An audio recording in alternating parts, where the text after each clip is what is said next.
এবার আমরা শুরু করব কি জেট বায়ু। প্রথমে আসি জেট বায়ুর সংজ্ঞা, কাকে বলে জেট বায়ু। জেট বায়ু হচ্ছে যে এক ধরনের, আগে বলে নিই, জেট বায়ু হচ্ছে এক ধরনের জিওস্ট্রপিক বায়ু। হ্যাঁ, তো এটা সাধারণত ঊর্ধ্ব বায়ুমণ্ডলে দেখতে পাওয়া যায়। সংজ্ঞা হিসেবে আমরা প্রথমে কি বলবো না, যে দীর্ঘ তরঙ্গ বিশিষ্ট বায়ু সাধারণত ট্রপোস্ফিয়ারের ঊর্ধ্বাংশে ভূপৃষ্ঠ থেকে 9 থেকে 12 কিমি উচ্চতায় ও একেবারে পশ্চিম থেকে পূর্ব দিকে সর্পিলাকারে প্রবল গতিবেগে সমচাপ রেখার সমান্তরালে যে বায়ু প্রবাহিত হয় সেই বায়ুকে আমরা বলবো জেট বায়ু। এবার জেট বায়ুর আবিষ্কার কখন হয়? বিভিন্ন বিজ্ঞানী বিভিন্ন সময়ে জেট বায়ু নিয়ে আলোচনা করেছেন। যেমন 1883 খ্রিস্টাব্দে তোর হচ্ছে ইন্দোনেশিয়ার কাকাতোয়া আগ্নেয়গিরিতে ভয়ঙ্কর অগ্নুৎপাতের সময় সেখানে একেবারে ঊর্ধ্ব আকাশে এই প্রবল গতিবেগ সম্পন্ন একটি বায়ুর সন্ধান পাওয়া যায় প্রথম। তারপরেও 1920 সালে তোর জাপানি আবহাওয়াবিদ ওয়াসাগুরো ওইশি মাউন্ট ফুজি আগ্নেয়গিরিতে বেলুন উড়িয়ে এক ধরনের প্রবল গতিবেগ সম্পন্ন বায়ুর অস্তিত্বের কথা বলেছিলেন।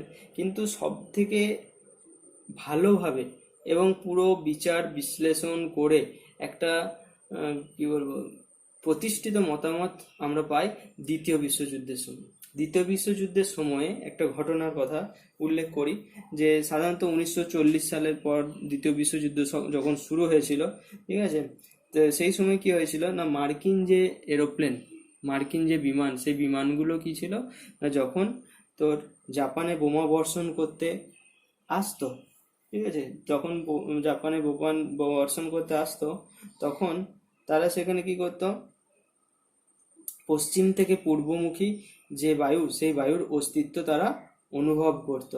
ঠিক আছে, যে একটা প্রবল গতিবেগ সম্পন্ন বায়ু, পশ্চিম থেকে পূর্ব দিকে একটা অত্যন্ত শক্তিশালী বায়ুর উপস্থিতি তারা টের পেয়েছিল। আবার যখন তারা ফিরে যেত বোমা ফেলে যাওয়ার পর, তখনও তারা একটা প্রবল গতিসম্পন্ন বায়ুর টের তারা পেয়েছিল। এবং যেহেতু এই জেট প্লেনের গতিপথে এই বায়ু প্রবাহিত হয়, সেই কারণেই এই বায়ুটার নামকরণ করা হয়েছে জেট বায়ু প্রবাহ।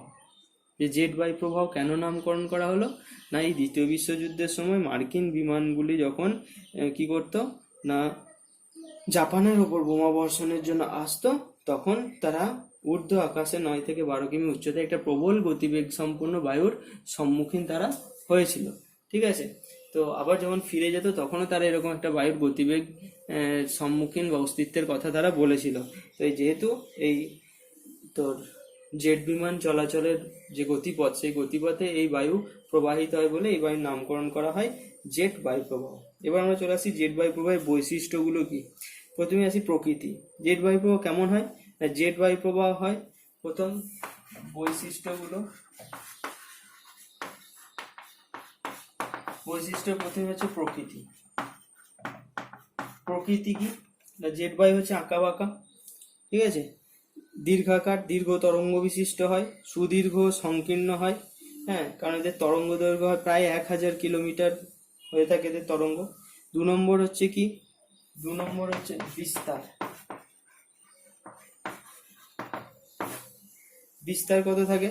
হ্যাঁ, এদের বিস্তার প্রস্থ কয়েক শত কিমি হয়, বিস্তারের প্রায় কয়েক হাজার, এবং এদের বিস্তার প্রায় কয়েক হাজার কিমি হয়ে থাকে, এবং বেধ কয়েক কিলোমিটার হয়ে থাকে, এবং এগুলি দেখতে দীর্ঘ সরু নল বা টিউবের মতো হয়।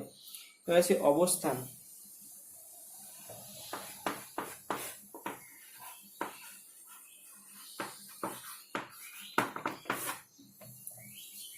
অবস্থানে আমরা দেখব যে এটি প্রধানত উত্তর গোলার্ধের উপক্রান্তীয় উচ্চচাপ এবং মেরু বৃত্তপ্রদেশীয় নিম্নচাপ বলয়ের মধ্যেই প্রবাহিত হয়।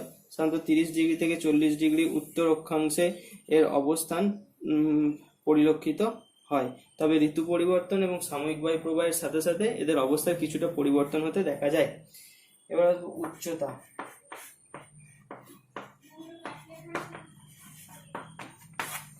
উচ্চতা, কত উচ্চতায় দেখবো? উচ্চ ট্রপোস্ফিয়ার ও নিম্ন স্ট্র্যাটোস্ফিয়ারে সাধারণত ভূপৃষ্ঠ থেকে 9 থেকে 12 কিমি উচ্চতায় দেখা যায় গড়ে।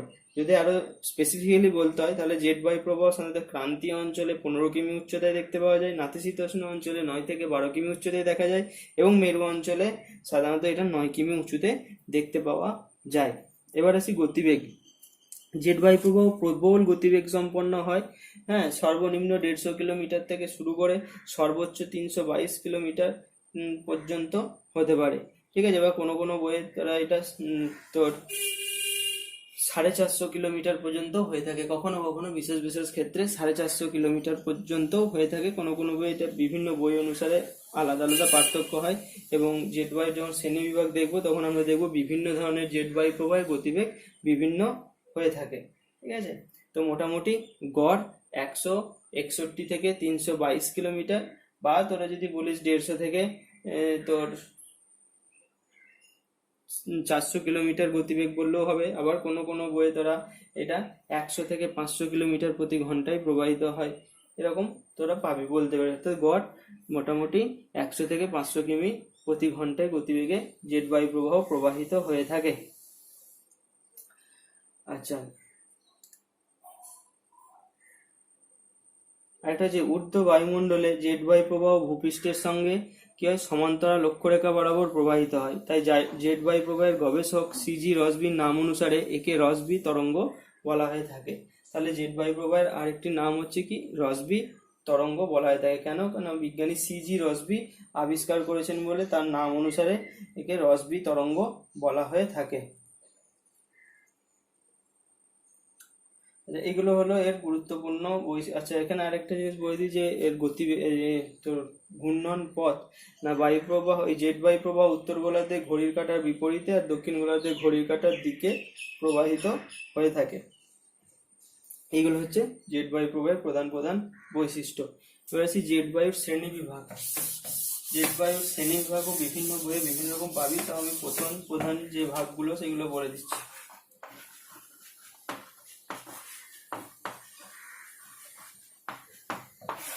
জেট বায়ুর শ্রেণীবিভাগ প্রধানত 5টি ভাগে ভাগ করা হয়। কি কি? 1 নম্বর হচ্ছে ক্রান্তীয় পূবালী জেট, এটা খুবই গুরুত্বপূর্ণ একটি জেট বায়ু প্রবাহ। মৌসুমী বায়ু প্রবাহে, ভারতের ওপর মৌসুমী বায়ু প্রবাহে ক্রান্তীয় পূবালী জেটের ভূমিকা অত্যন্ত গুরুত্বপূর্ণ। ক্রান্তীয় পূবালী জেট অবস্থান করে কোথায়?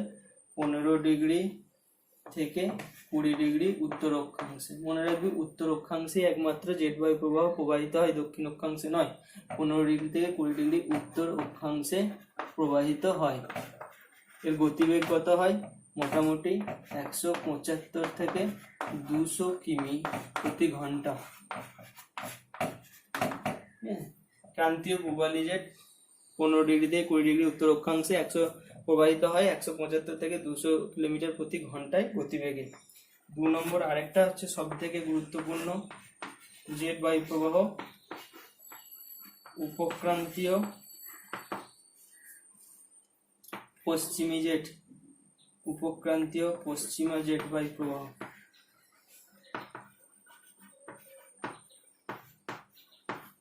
ঠিক আছে, এটা প্রবাহিত হয় কোথায়? 25 ডিগ্রি থেকে 35 ডিগ্রি উত্তর অক্ষাংশে, এবং এর গতিবেগ হয় সব থেকে বেশি 300 থেকে 375 কিমি প্রতি ঘন্টা। 300 থেকে 375 কিমি প্রতি ঘন্টা। এখানে একটা জিনিস, আরেকটা গুরুত্বপূর্ণ পার্থক্য বলে দিই। ক্রান্তীয় পূবালী সাধারণত জেট বায়ু প্রবাহ পশ্চিম দিক থেকে পূর্ব দিকে প্রবাহিত হয়, কিন্তু একমাত্র ক্রান্তীয় পূবালী জেট যেটা পূর্ব দিক থেকে পশ্চিম দিকে প্রবাহিত হয়।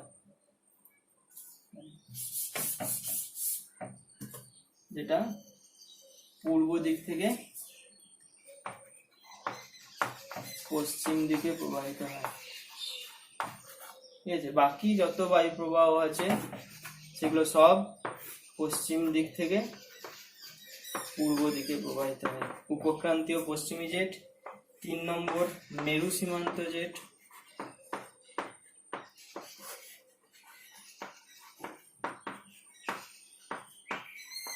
মেরু সীমান্ত জেট কোথায় দেখা যায়? 45 উচ্চকায় নাতিশীতোষ্ণ অঞ্চলে 45 ডিগ্রি থেকে 60 ডিগ্রি উত্তর অক্ষাংশে। ঠিক আছে, 45 ডিগ্রি থেকে 60 ডিগ্রি উত্তর অক্ষাংশে। এর গতিবেগ থাকে 250 থেকে 300 কিমি প্রতি ঘন্টায়। 250 থেকে 300 কিমি প্রতি ঘন্টা। এবার আছে রাত্রিকালীন জেট বায়ু প্রবাহ, যেটা 60 ডিগ্রি অক্ষাংশে দেখা যায়, পশ্চিম থেকে পূর্ব দিকে প্রবাহিত এবং গতিবেগ খুব কম, 50 কিমি প্রতি ঘন্টায়, সাধারণত শীতকালে দেখতে পাওয়া যায়। আর নিম্ন উচ্চতার জেট বায়ু প্রবাহ আছে আর দুটো, একটা হচ্ছে রাত্রিকালীন জেট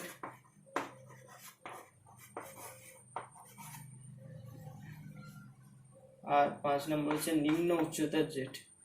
নিম্ন উচ্চতা মানে খুব কম উচ্চতায় দেখতে পাওয়া যায় জেট, সাধারণত ঊর্ধ্ব আকাশে দেখতে পাওয়া যায়, কিন্তু নিম্ন উচ্চতার জেট নিম্ন উচ্চতায় দেখতে পাওয়া যায়। নিম্ন উচ্চতার জেট অবস্থান নিম্ন বায়ুমণ্ডলীয় অংশে দেখতে পাওয়া যায়, ঠিক আছে। তো এর গতিবেগ সাধারণত 100 কিমি প্রতি ঘন্টায় হয়ে থাকে, পশ্চিম থেকে পূর্বে প্রবাহিত হয়। তাহলে এই চারটে আমরা 5টা আমরা পেলাম: ক্রান্তীয় পূবালী জেট, উপক্রান্তীয় পশ্চিমা জেট, মেরু সীমান্তবর্তী জেট, রাত্রিকালীন জেট আর নিম্ন উচ্চতার জেট। এগুলো খুব ভালো করে মনে রাখবি এই জেট বায়ু প্রবাহগুলো, ঠিক আছে।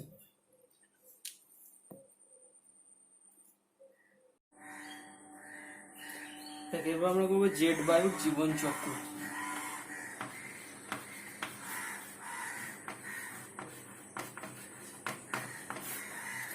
জেট বায়ুর জীবন চক্র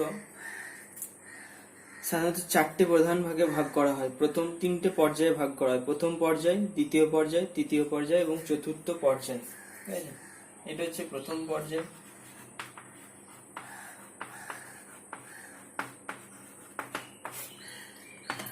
দ্বিতীয় পর্যায়,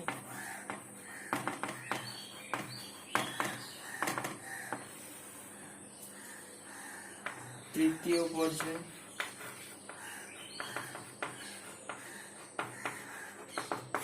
এবং চতুর্থ পর্যায়।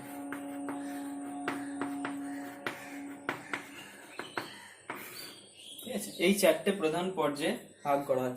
আর এই জেট বায়ুর এই 4টে জীবন পর্যায়কে একসাথে বলা হয় জেট ইন্ডেক্স সাইকেল। কি বলা হয়? জেট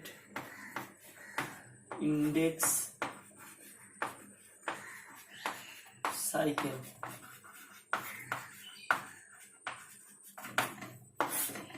তো বলা 4টে পর্যায়কে একসাথে বলছি জেট ইন্ডেক্স সাইকেল। সেরপর আমরা আসবো প্রথম পর্যায়ে। দেখ, একদম প্রথম পর্যায়ে ভালো লক্ষ্য কর যে আমরা এখানে পৃথিবীর অর্ধেকটা করে গোলার্ধ নিয়েছি, যেহেতু জেট বায়ু প্রবাহ শুধুমাত্র উত্তর গোলার্ধে দেখতে পাওয়া যায়, তাই এটা আমরা শুধুমাত্র উত্তর গোলার্ধ নিয়েছি।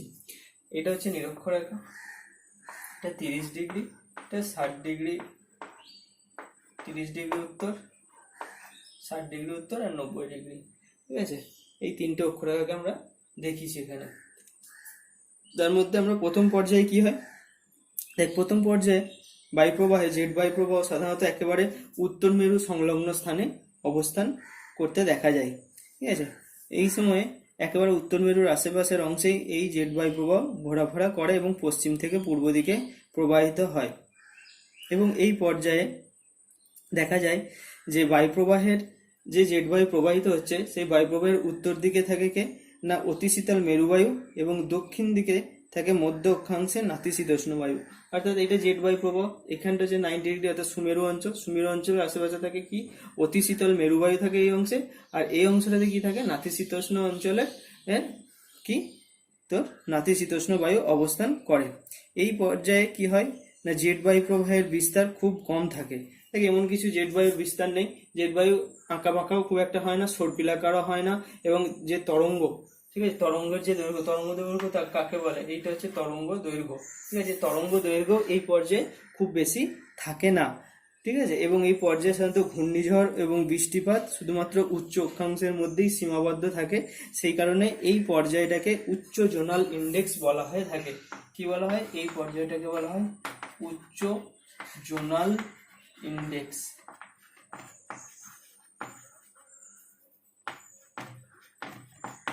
কেন না এই পর্যায়ে শুধুমাত্র উত্তর গোলার্ধের একেবারে উচ্চ অক্ষাংশের মধ্যেই ঘূর্ণবাদ এবং যে বৃষ্টিপাত এই সমস্ত ঝড় এই সমস্ত ঘটনাগুলো সংঘটিত হয় উচ্চ অক্ষাংশে, সেই কারণে একে উচ্চ জোনাল ইন্ডেক্স বলা হয়ে থাকে।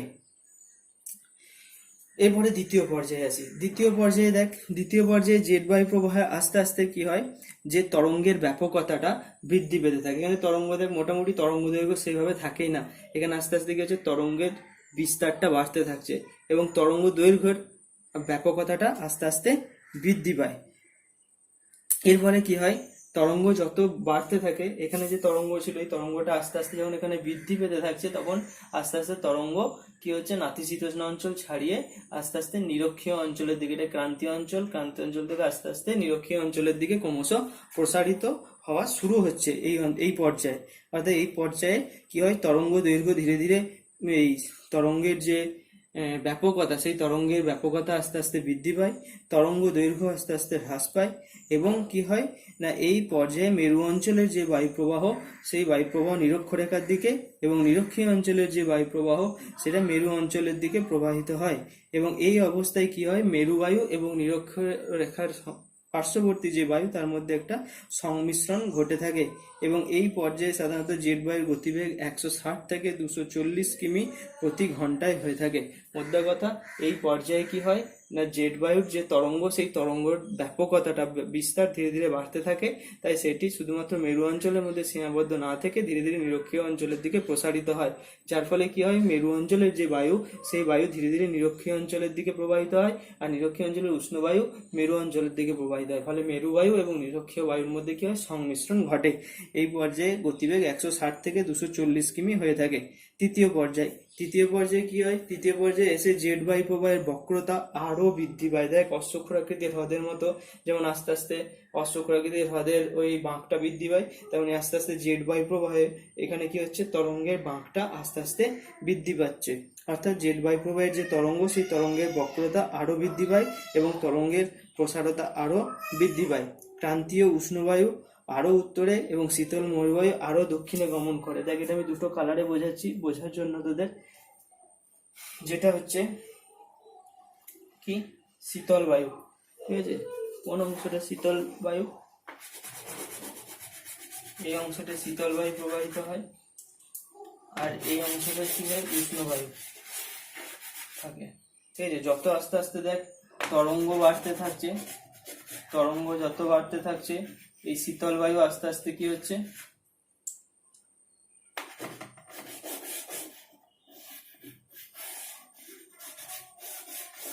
শীতল বায়ুটা ক্রমশ আস্তে আস্তে দেখ নিরক্ষীয় অঞ্চলের দিকে ঢুকছে। এখানে এসে কি হয়, শীতল বায়ু নিরক্ষীয় অঞ্চলের কাছাকাছি চলে আসে, এটা হচ্ছে শীতল বায়ু। আর উষ্ণ বায়ু কি হয়, উষ্ণ বায়ু মেরু অঞ্চলের দিকে চলে যায়। এই পর্যায়ে যত তরঙ্গের ব্যাপকতাটা বাড়তে থাকে, তরঙ্গের বিস্তার যত বাড়তে থাকে, তত কি হয়, শীতল বায়ু আর তোর উষ্ণ বায়ুর মধ্যে সংমিশ্রণটা তত বেশি বাড়তে থাকে। ঠিক আছে, অর্থাৎ এই পর্যায়ে এসে কি হয় না, নিরক্ষরেখার কাছাকাছি তোর জেট বায়ু প্রবাহ ধীরে ধীরে অগ্রসর হয়ে একেবারে নিরক্ষরেখার কাছাকাছি চলে আসে এবং নিরক্ষরেখার কাছাকাছি অবস্থান করে। এবং ক্রান্তীয় বায়ু এবং মেরুবায়ু, এটা হচ্ছে ক্রান্তীয় বায়ু, এইটা হচ্ছে মেরুবায়ু। এই ক্রান্তীয় বায়ু এবং যে মেরুবায়ু থাকে, সেই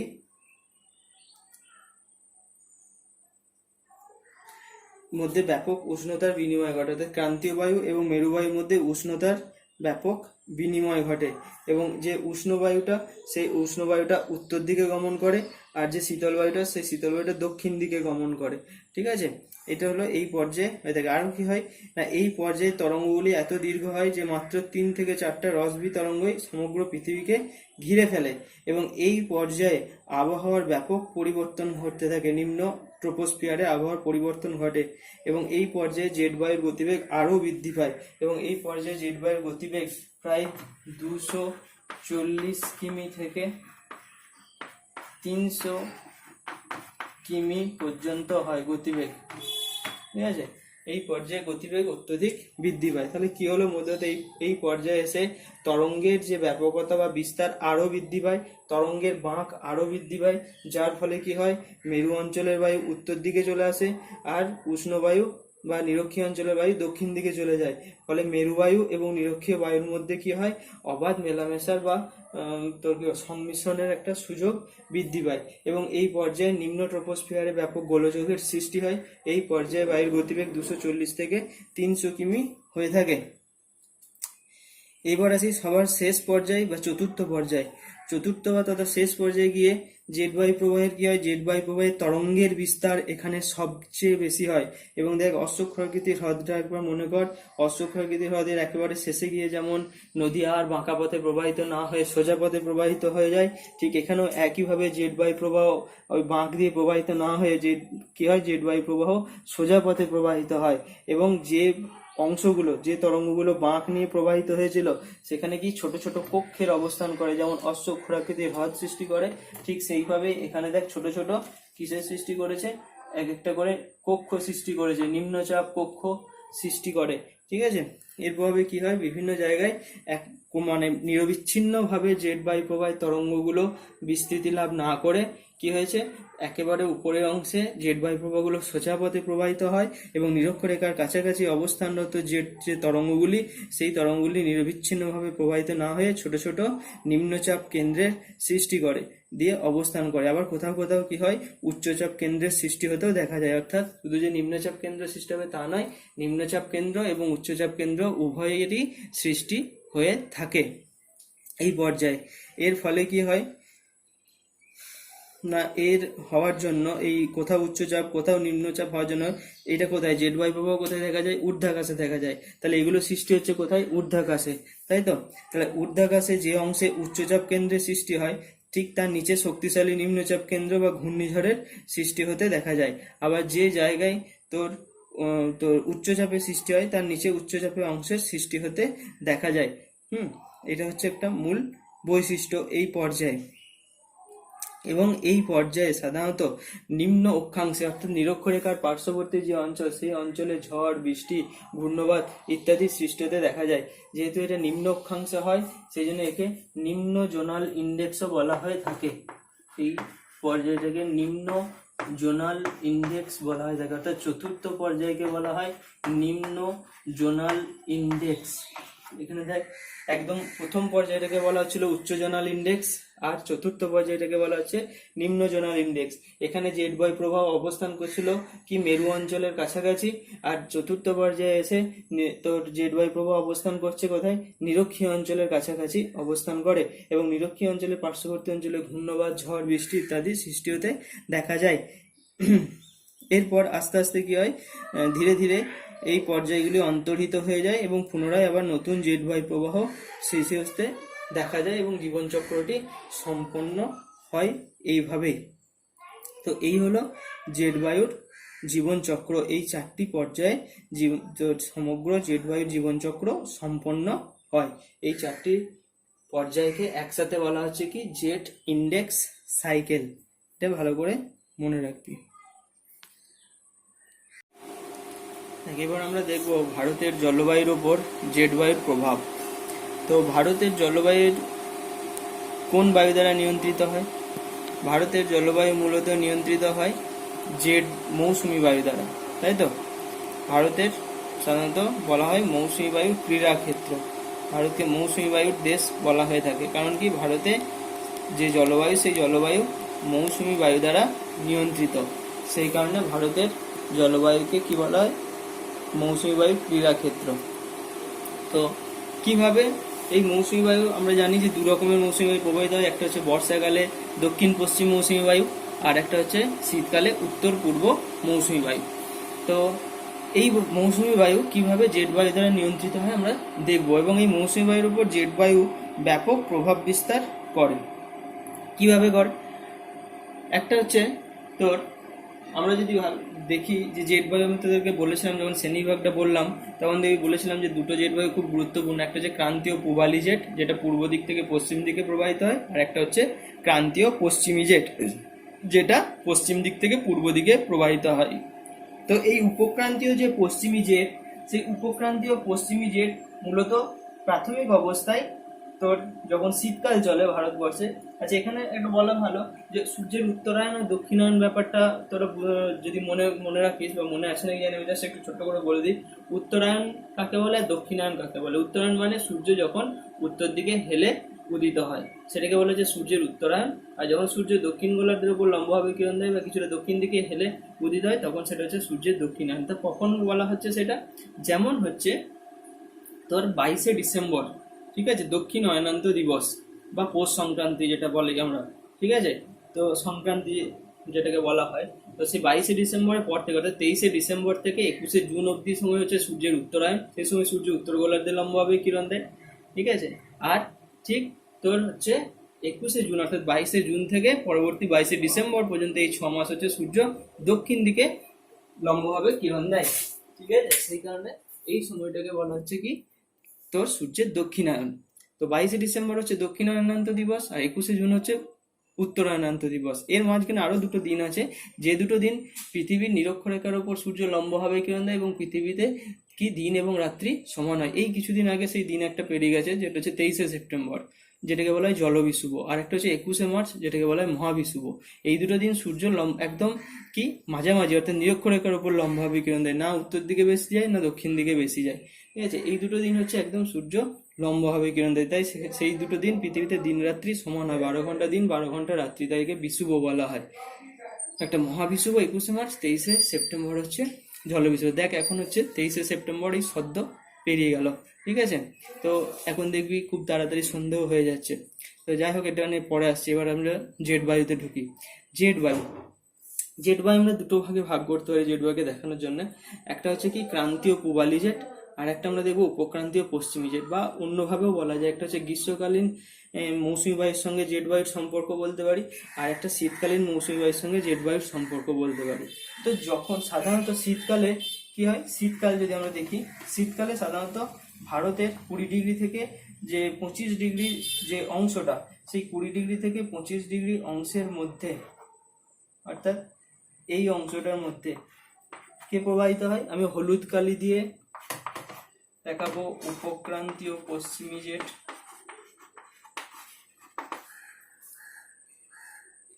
আচ্ছা,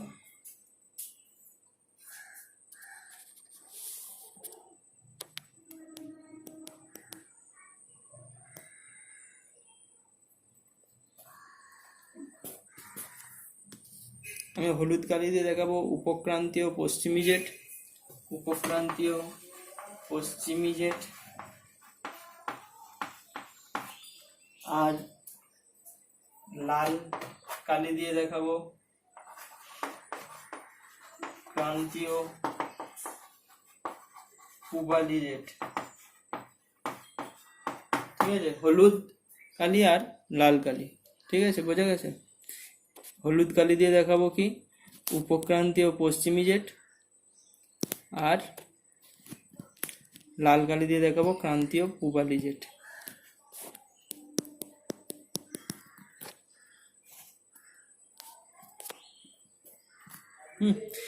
এবার সাধারণত শীতকালে বা সূর্যের যখন দক্ষিণায়ন চলে, তখন কি হয়, উপক্রান্তীয় পশ্চিমী জেট অবস্থান করে ভারতে 20 ডিগ্রি থেকে 24 ডিগ্রির ওপরে।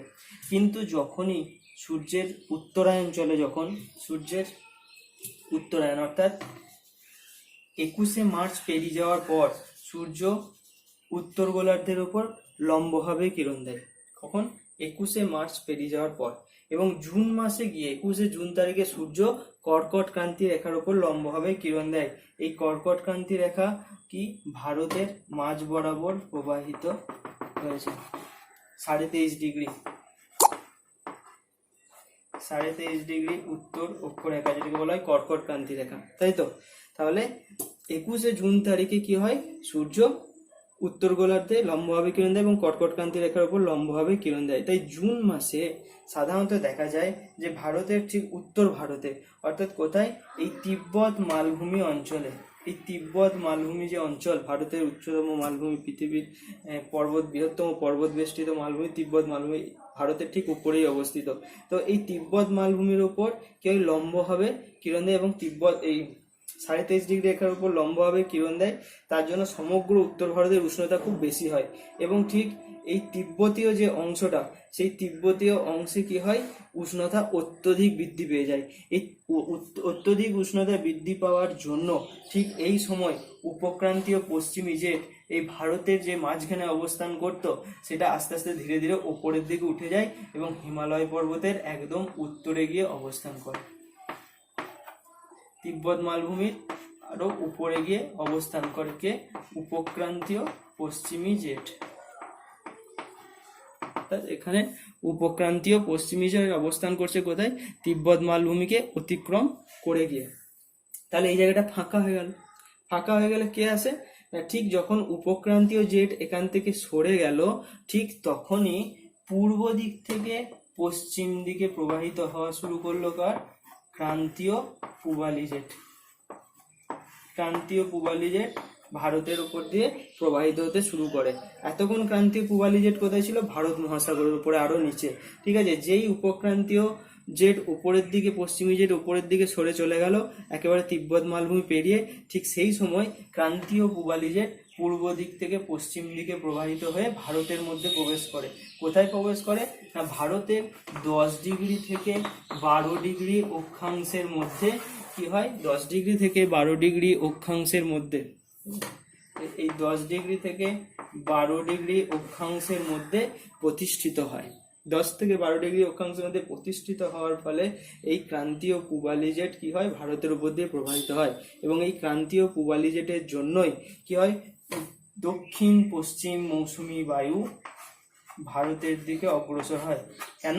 না, ক্রান্তীয় পূবালী জেট এই অংশে থাকার জন্য, ভারতের ঠিক 10 ডিগ্রি থেকে 12 ডিগ্রি অক্ষাংশের মধ্যে অবস্থান করার জন্য ক্রান্তীয় পূবালী জেটের প্রভাবে এখানে নিম্নচাপের সৃষ্টি হয়। সেই নিম্নচাপের আকর্ষণে ভারত মহাসাগর থেকে কি হয়? দক্ষিণ পশ্চিম মৌসুমী বায়ু প্রবল বেগে ভারতবর্ষের দিকে ছুটে আসে এবং জুন, জুলাই, আগস্ট এই 3 মাস ভারতবর্ষের ওপর ক্রান্তীয় পূবালী জেট যদি ভালোভাবে অবস্থান করে তাহলে সেই বছর বৃষ্টিপাতও খুব ভালো হয়। ঠিক আছে, জুন, জুলাই, আগস্ট মাস পেরিয়ে গেল, ঠিক সেপ্টেম্বর মাসের মাঝামাঝি থেকে অর্থাৎ 23শে সেপ্টেম্বর কি হয়? আস্তে আস্তে কি হয়? সূর্যের 23শে সেপ্টেম্বরের পর থেকে সূর্য দক্ষিণ দিকে কি কিরণ দিতে শুরু করে। ঠিক সেপ্টেম্বর মাসের পর থেকে আবার আস্তে আস্তে কি হয়? এই ক্রান্তীয় পূবালী জেট সরতে শুরু করে নিচের দিকে। ঠিক আছে, যেই ক্রান্তীয় পূবালী জেট কেন নিচের দিকে সরতে শুরু করবে? কারণ সেই সময় সূর্য দক্ষিণ গোলার্ধের উপর লম্বভাবে কিরণ দেয়, কারণ সূর্যের দক্ষিণায়ন শুরু হয়ে যায়। দক্ষিণায়ন 23শে সেপ্টেম্বর থেকে সেই আরো দক্ষিণ দিকে কিরণ দিতে শুরু করে সূর্য, তাই দক্ষিণ গোলার্ধে সেই সময় কি থাকে? নিম্নচাপ বিরাজ করে এবং ক্রান্তীয় পূবালী জেটও ধীরে ধীরে আস্তে আস্তে সরে যায়। কেন সরে যায়? কারণ যেই উচ্চ নিম্নচাপটা সরে চলে গেল নিচের দিকে আর দক্ষিণ গোলার্ধের দিকে সূর্যের দক্ষিণায়ন শুরু হলো, উপক্রান্তীয় পশ্চিমী জেটও ধীরে ধীরে নিচের দিকে নেমে আসতে থাকে এবং এই উপক্রান্তীয় পশ্চিমী জেটের ঠেলায় এই ভারতের যে মৌসুমী বায়ু, দক্ষিণ পশ্চিম মৌসুমী বায়ু, সেই মৌসুমী বায়ু নিচের দিকে সরে যায় এবং ক্রান্তীয় পূবালী জেটও নিচের দিকে সরে গেল। উপক্রান্তীয় পশ্চিমী জেট কোথায়? 20 ডিগ্রি থেকে 25 ডিগ্রি যে অক্ষাংশ ভারতবর্ষের 20 ডিগ্রি থেকে, অর্থাৎ এটা সরে যায় এবং উপক্রান্তীয় পশ্চিমী জেট এসে কি হয়? না, ভারতের উপরে অবস্থান করে। ঠিক আছে, 20 ডিগ্রি থেকে 25 ডিগ্রি অক্ষাংশের মধ্যে প্রতিষ্ঠিত হয় এবং যার প্রভাবে কি হয়? না, মৌসুমী বায়ু পশ্চাৎগমন করে। কোন মৌসুমী বায়ু? দক্ষিণ পশ্চিম মৌসুমী বায়ু পশ্চাৎগমন করে এবং এই সময় ভারতবর্ষের উপরে শীতকাল চলে। কখন? অক্টোবর মাস থেকে তার পরবর্তীকালে এপ্রিল মাস পর্যন্ত বা মে মাস পর্যন্ত। সেই সময় কিন্তু উপক্রান্তীয় পশ্চিমী জেট এই উপর দিয়ে কি হয়? প্রবাহিত হতে থাকে। এবং শীতকালে এই অংশে কি হয়? উত্তর পূর্ব মৌসুমী বায়ু প্রবাহিত হয়। অর্থাৎ দেখা যাচ্ছে যে এইভাবে জেট বায়ু প্রবাহ ভারতে গ্রীষ্মকাল এবং শীতকালকে নিয়ন্ত্রণ করে। এবং এখানে বলে দিই, এই উপক্রান্তীয় পশ্চিমী জেট ভারতবর্ষের উপর যখন অবস্থান করে তখন শীতকালে কি হয়? পশ্চিমী ঝঞ্ঝা সৃষ্টি হতে দেখা যায় পশ্চিমী জেট বায়ুর প্রভাবে। এবং তোর মার্চ এপ্রিল মাস করে কিছু কিছু ঘূর্ণিঝড় সহ বিক্ষিপ্ত বৃষ্টি হতেও শুরু হয়, যেটাকে প্রাক মৌসুমী বৃষ্টিপাত বলা হয়ে থাকে। এই হলো ভারতের জলবায়ুর উপর জেট বায়ুর প্রভাব। তাহলে দুটো বায়ু এখানে ভারতের মৌসুমী বায়ুকে নিয়ন্ত্রণ করছে। কোন কোন বায়ু নিয়ন্ত্রণ করে ভারতের? যে একটা হচ্ছে কি উপক্রান্তীয় পশ্চিমী জেট আর একটা হচ্ছে ক্রান্তীয় পূবালী জেট। এই দুটো বায়ু তাহলে ভারতের মৌসুমী বায়ুকে নিয়ন্ত্রণ করে। উপক্রান্তীয় পশ্চিমী জেট আর একটা হলো ক্রান্তীয় পূবালী জেট।